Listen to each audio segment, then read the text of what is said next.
Good evening, visitors. Good evening, visitors. Welcome to the Australian War Memorial's last post ceremony.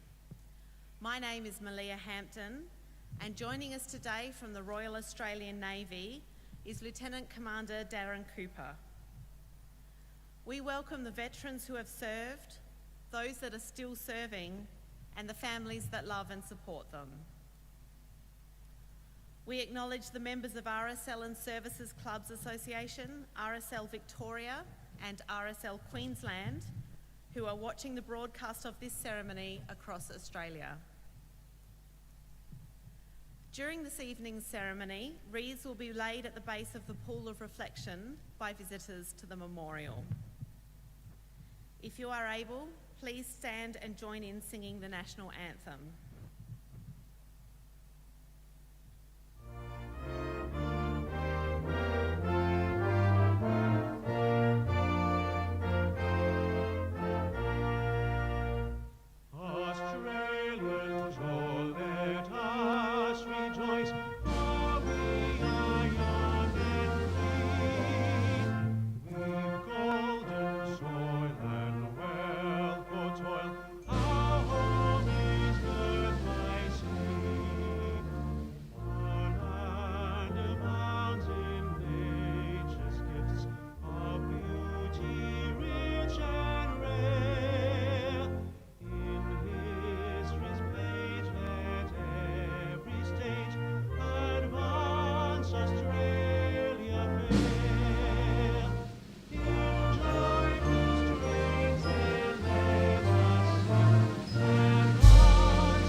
The Australian War Memorial was the vision of Charles Bean, Australia's First World War official historian. Bean landed with the Australian troops on Gallipoli and stayed with them at the front through to the end of the war. The idea of this national memorial and museum came to him at Pozières, France, in the depths of the bloody fighting of 1916. Bean's idea was that this would be a place where families and friends could mourn loved ones buried in faraway places. It would also be a place that could help all Australians understand what these men and women had endured and what they had done for us. Bean's vision, to which we remain true, is best expressed as inscribed in the entrance to the memorial's galleries. Here is their spirit, in the heart of the land they loved, and here we guard the record which they themselves made.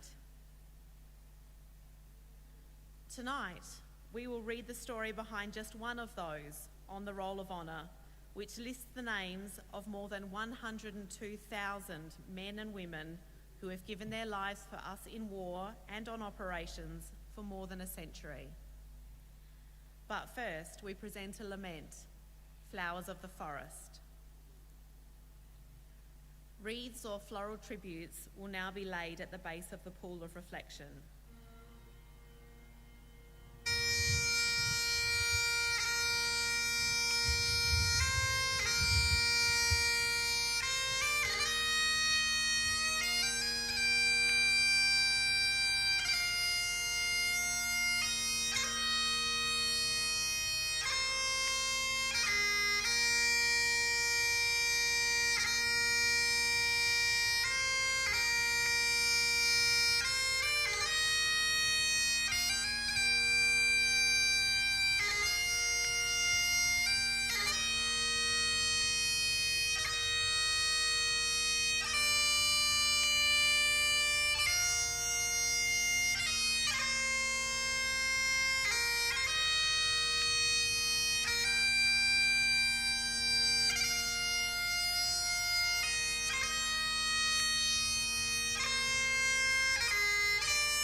Today, we remember and pay tribute to Private Francis Arthur Anders.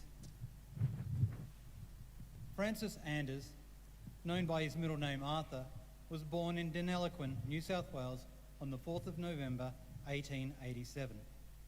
His parents, Charles and Ellen Anders, later moved to the Echuca district where his brothers and sisters were born. Francis's father, Charles, worked various jobs, including as a labourer and as a drover. He was a violent drunk and eventually deserted the family when the children were very small.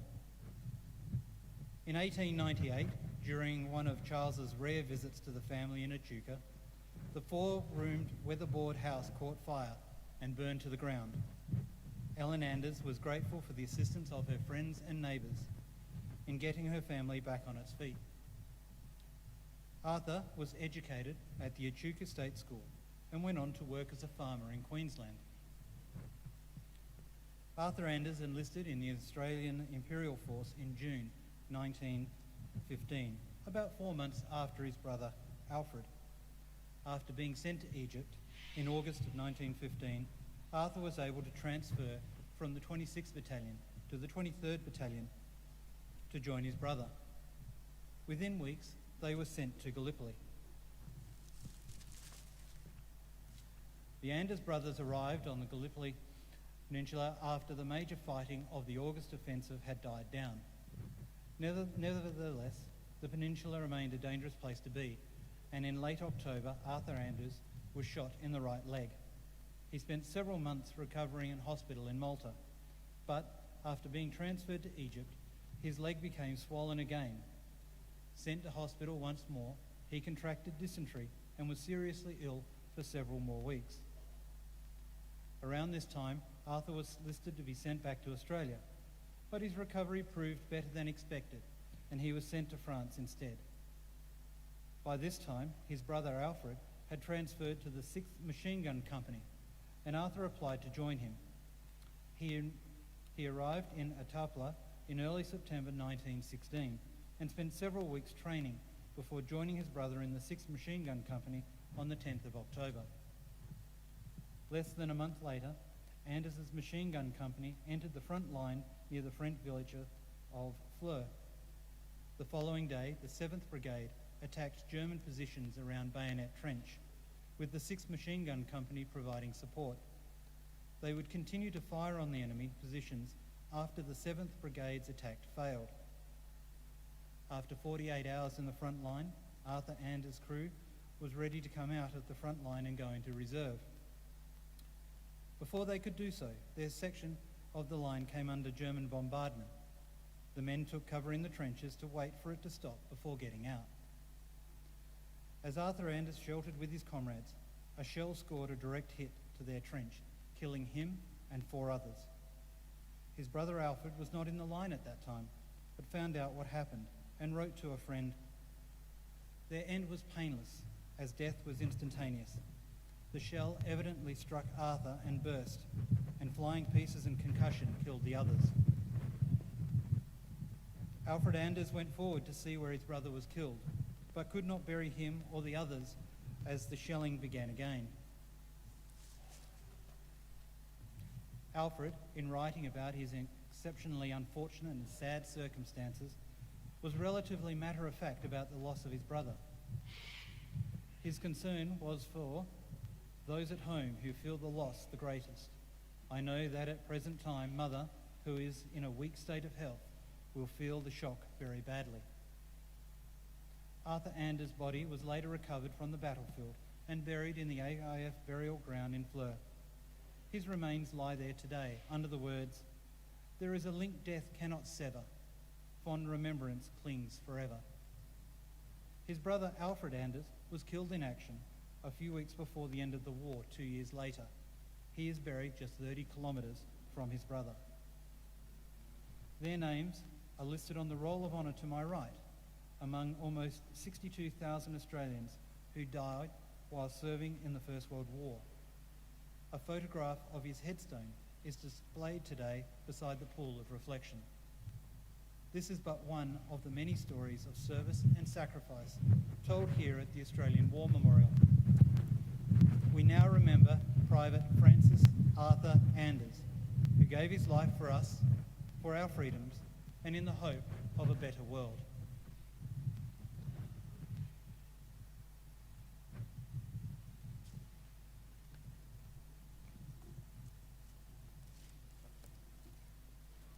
Please stand for the reading of the Ode and the sounding of the last post.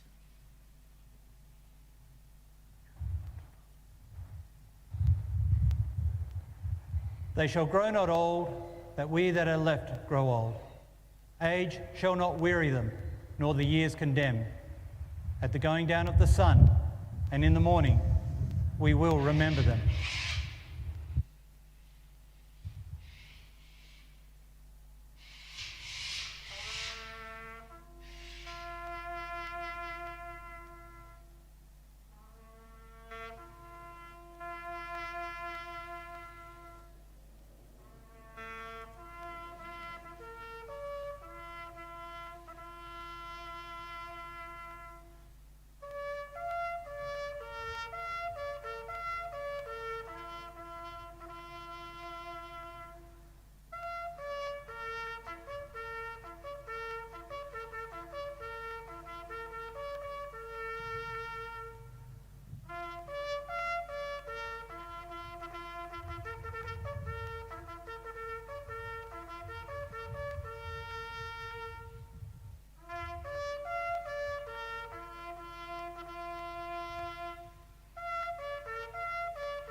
Lest we forget.